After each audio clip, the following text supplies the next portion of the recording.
Welcome back to English Through Wisdom. I hope you learned something valuable from our last lesson. It is wonderful to have you here again today. The morning Arjun lost his oldest friend, he was not shouting. He was not arguing. He was standing in an empty warehouse, holding a contract that had just been canceled, wondering why the one person who had known him for 30 years no longer answered his calls. He had built a business empire out of nothing. He had never once, in front of another human being, said the words, "I was wrong." Years later, he finally understood the quiet, brutal wisdom hidden inside that silence. Welcome to English Through Wisdom. Here, we learn English through powerful stories, timeless lessons, and wisdom drawn from lives around the world. Today, you will hear a story about pride, honesty, and the three words that can either destroy a life or completely rebuild it. In the busy river town of Kolhapur, everyone knew the name Arjun Mehta. His warehouses lined the docks. His trucks moved goods faster than anyone else's. Merchants twice his age asked for his opinion before making a decision.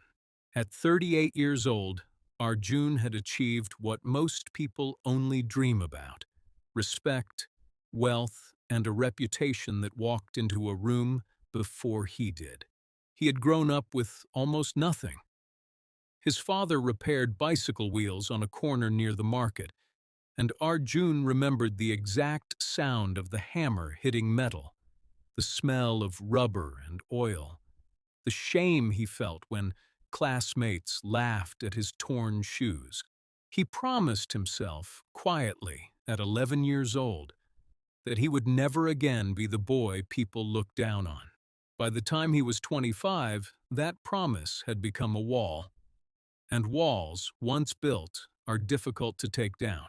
Arjun's mind moved fast. He calculated risk before anyone else finished their sentence. He trusted numbers more than people. But there was one flaw buried deep inside all that brilliance, a flaw so familiar to him that he had stopped noticing it existed. Arjun was never wrong, not out loud anyway. When a shipment arrived damaged, he blamed the driver.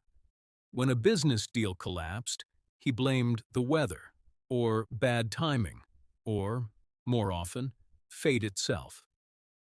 His workers learned quickly that mistakes were something that happened to other people in Arjun's warehouse, never to him. "The wheat spoiled because that fool left the trucks in the sun," he told his manager one afternoon, his voice sharp as a blade. The manager, a quiet man named Devraj, who had worked with Arjun since the beginning, opened his mouth to explain that Arjun himself had delayed the delivery schedule by 2 days. Then he closed it again. He had tried honesty before. It had cost him a friendship. That was the pattern nobody spoke about. Devraj used to be the one person who told Arjun the truth, plainly, without fear. They had grown up on the same street. But over the years, every honest word Devraj offered was met with a flash of anger, a raised voice, a wounded silence that lasted for days. Eventually, Devraj stopped offering the truth at all. He simply nodded, followed instructions, and went home each evening carrying a weight he never mentioned to anyone. Arjun's family felt the same shift. His wife, Meera, once shared everything with him: her worries about the children, her opinions about his business decisions, the small fears she carried quietly. But somewhere along the way, she noticed that disagreeing with Arjun always ended the same way: a cold dinner table, a slammed door, a night spent apart in the same house. So she stopped disagreeing.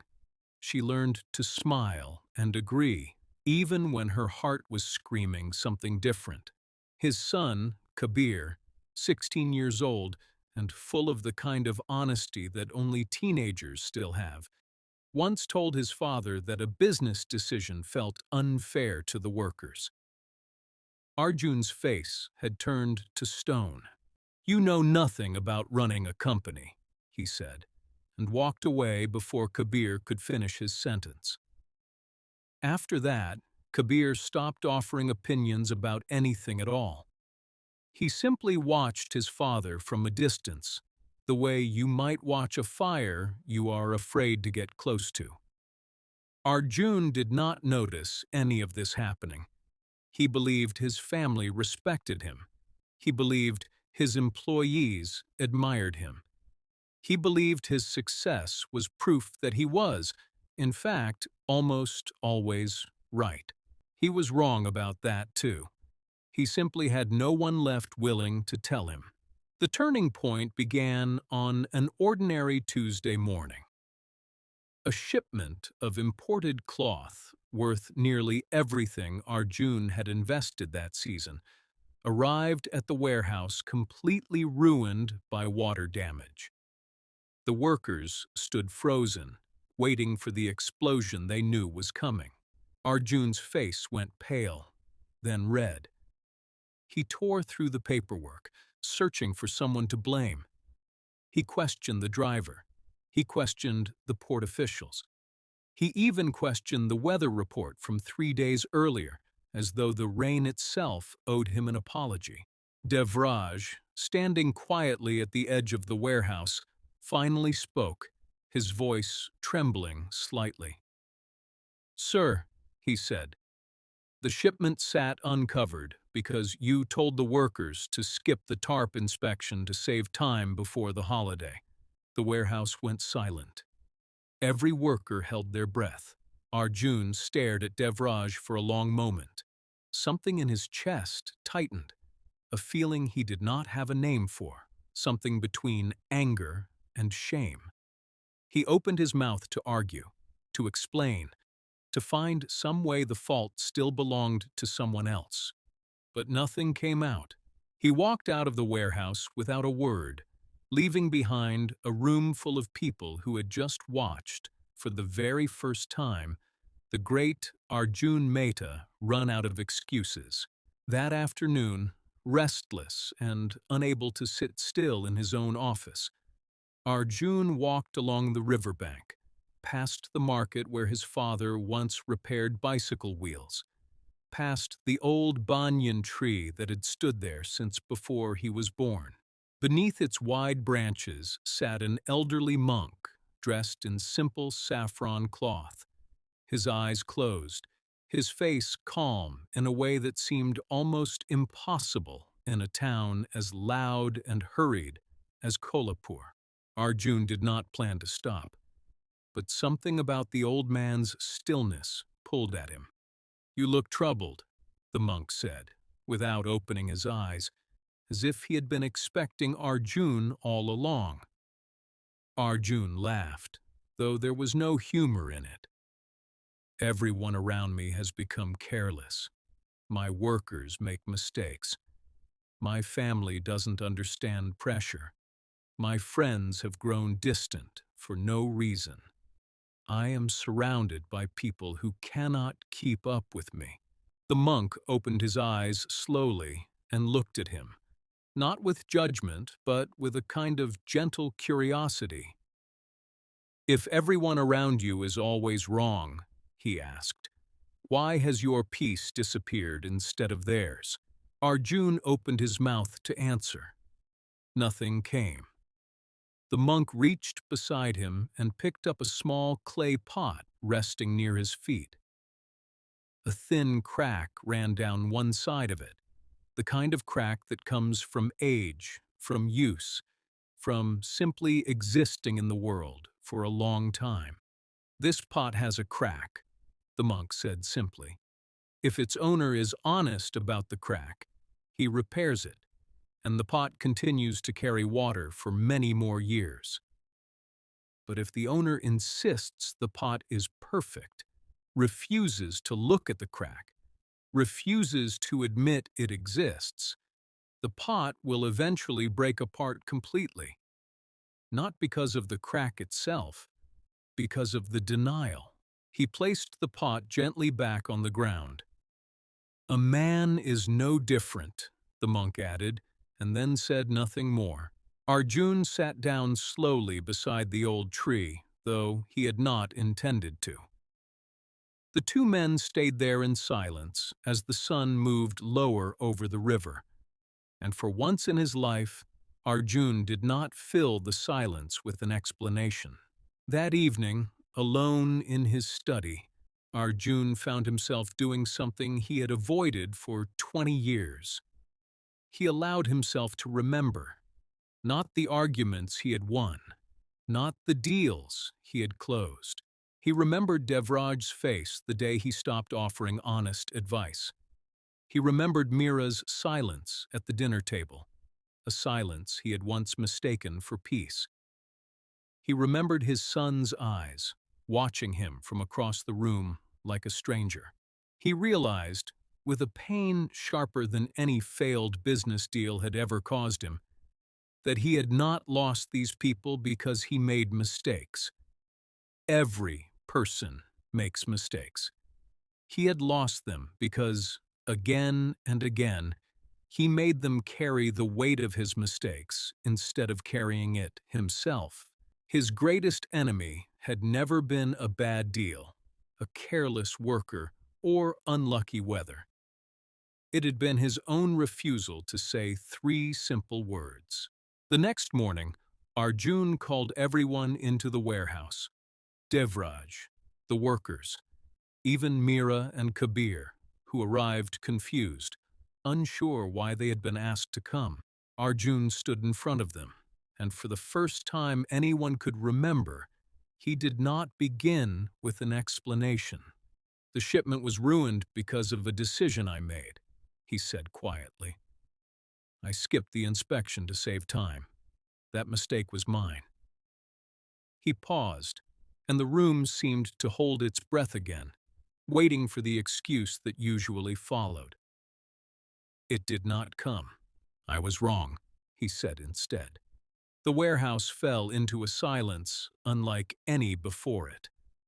No one moved. No one spoke. Devraj, who had carried honest words in silence for years, felt something loosen in his chest. Mira reached for Kabir's hand without quite realizing she had done it. Nothing changed overnight. The shipment was still ruined. The money was still lost. But something else, something far more valuable, began to slowly return. Devraj started offering his honest opinion again, without fear in his voice. Mira began sharing her true thoughts at dinner. Kabir, months later, sat beside his father and told him, plainly, that he disagreed with the decision Arjun had made, and instead of anger, Arjun simply asked him why. Arjun had spent 20 years building an empire out of being right. It took 3 words to finally build something real: the wisdom behind the story. This story reflects a truth found in many cultures and traditions, though it is expressed differently in each one.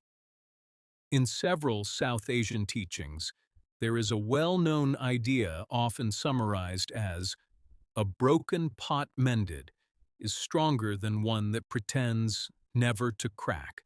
While this exact phrase is a modern paraphrase rather than a documented ancient proverb, the underlying philosophy appears repeatedly across Buddhist, Hindu, and folk wisdom traditions, all pointing to a similar idea. Imperfection accepted becomes strength, while imperfection denied becomes collapse. A closely related and more historically documented concept comes from Japan: kintsugi, the practice of repairing broken pottery with gold, so the cracks become part of the object's beauty rather than something hidden in shame. This is a real and well-recorded artistic and philosophical tradition. and it carries the same emotional core as our story tonight. The crack is not the tragedy. Hiding the crack is. In the story, Arjun believed that admitting fault would make him appear weak in front of the people who depended on him. Instead, the opposite happened. His honesty did not destroy his authority. It rebuilt the trust that his pride had slowly worn away for years. This is why the idea survives across so many cultures in so many forms. Pride convinces us that hiding our mistakes protects us. In reality, hiding a mistake only protects the mistake itself, allowing it to grow larger and cause more damage the longer it stays hidden.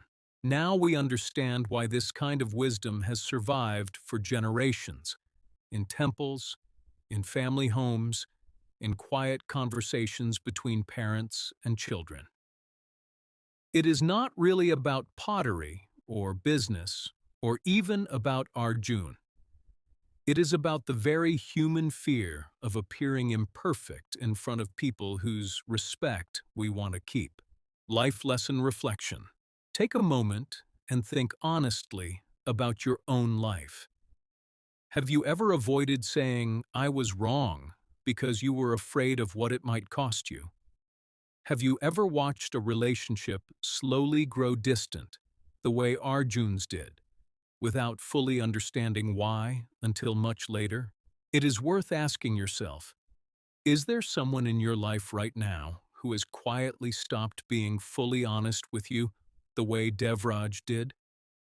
And if so, what would it take for you to hear the truth from them again?